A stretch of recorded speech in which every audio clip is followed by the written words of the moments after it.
Hi, and welcome to another episode of Hot Takes with me, the Silver Fox. And of course, the secrecy in the SNP continues again. Not only are they not revealing the cost of the court case that I've just reported on, they're now keeping a secret how much each of themselves, the three candidates in the leadership race, spent on their campaign. They're not legally obliged, I suppose, to do this, but in the sense of openness and transparency, that claim that all three of them pushed that they wanted to be open, transparent and clear and have no secrets from the people. And yet none of them, not one of them, has revealed how much they spent on their leadership bid. It's all secrecy and lies, isn't it? Everything to do with the SNP, secrecy and lies. They just cannot be trusted. Very brief piece, we're just going to have a look at it, but it just goes to show the kind of mental mindset, shall we say, that these people have, that they couldn't tell you if it was raining or not. They're that secretive. Here goes. So here we are. Candidates keep finances of SNP leadership race a secret. Well, yes, of course they do. They can't help it. They can't help but keep secrets. It's in the very core of their deep inner beings. It's their soul. Even their soul is secret. They can never, ever tell the truth. They can never be open. They can never be honest. The money that went into the contest to pick Scotland's First Minister is set to remain a secret, despite all of the candidates promising more transparency. All of the candidates were lying. They always do. Humza Yousaf, Kate Forbes and Ash Regan have chosen not to record their income or spending for the SNP race in their Holyrood Register of Interests. Each was allowed to spend £5,000 in their bid to succeed Nicola Sturgeon and to accept donations of up to £50 from individual party members. The donations fall short of the statutory threshold for a declaration, which is laid down in law and was £330 when the race was being conducted.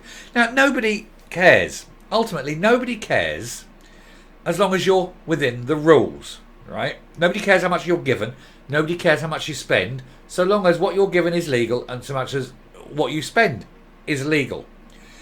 And to be honest, in the scheme of things, £5,000 isn't actually that much money in reality for something like this.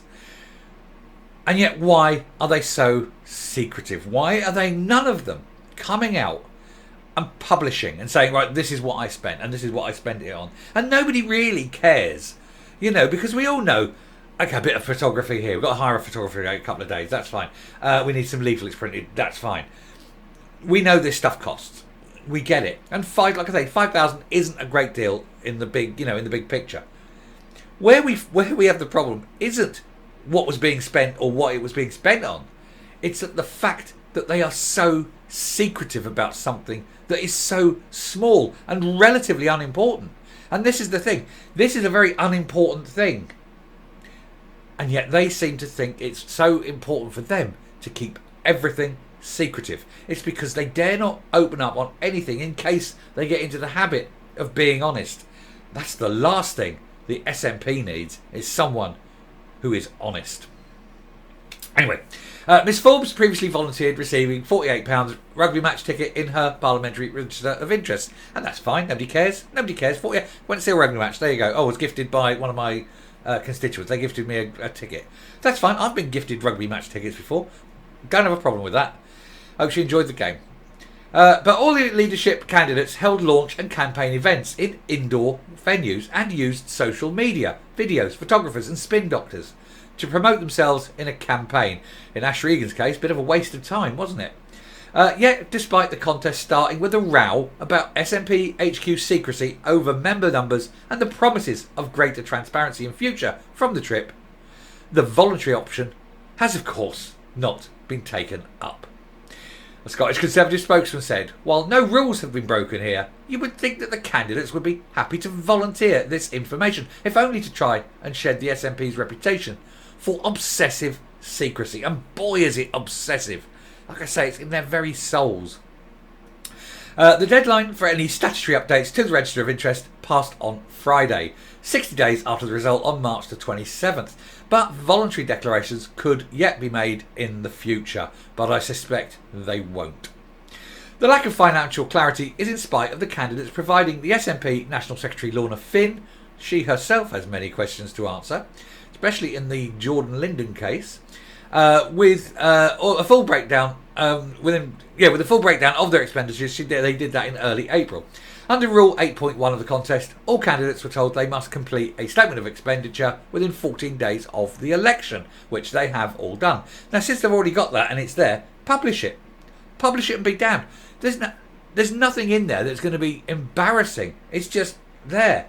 They've got no reason not to publish it, and yet they choose not to. And that's why people are so fed up with the SNP. That's why they don't trust them, because even terribly unimportant things like this, they have to be kept secret. With the candidates taking part in 15 hustings around the country, travel and accommodation and food did not count towards the £5,000 spending cap. Fair enough, otherwise that £5,000 wouldn't last more than a week, would it? However, they had to itemise all their other spending, including websites, video production, social media advertising, printed material and hustings, etc. The candidates or their campaign managers also had to submit invoices for each item costing more than £10. It's very basic stuff here, it's not complex. On donations, they were told candidates must only accept donations from individuals who are members, who are eligible to vote in the election. No candidate may accept a donation of more than £50 from any individual. And the restrictions seen by some as SNP HQ as trying to tilt the race in Mr Yousaf's favour by limiting publicity for his opponents were in contrast to the recent Scottish Labour races. In 2017, Anna Sawar declared donations of more than £155,000 in donations in his failed bid to lead the party, while Richard Leonard, the winner, declared more than £64,000. And then, of course, Anna Sawar went on to win it on the following attempt. I think he had considerably less money given to him, but he managed to get it, and therefore there. So, when Labour are spending 64 or 100,000, whatever, and the SNP are only allowed 5,000, there is no reason. It's nothing. It is absolutely tiny. Publish it. There's nothing embarrassing. But what's questionable is the fact that none of those three are willing to be open, transparent, and honest. And that's the SNP. Anyway, rounding off and coming up. Seriously, what else is there to say? These people are just, I don't know if they're natural. Is it something about being in the SNP that makes you so paranoid about the truth? I mean, we do know, of course, that the truth would absolutely demolish the SNP because there's so much going on that they have to keep it covered up because it would be utterly destructive. But it's even the little things. It's absolutely even the tiniest, the most insignificant minutiae. And they keep it covered, veiled and secret. Shows who they are. Anyway, I shall round off there. Thank you very much for watching. If you like what you're seeing here on the channel, please hit that subscribe button, ring the bell, leave a like, leave a comment, please share the video. Definitely leave a like. And until next time, stay safe, stay well, be open, honest and transparent. And goodbye.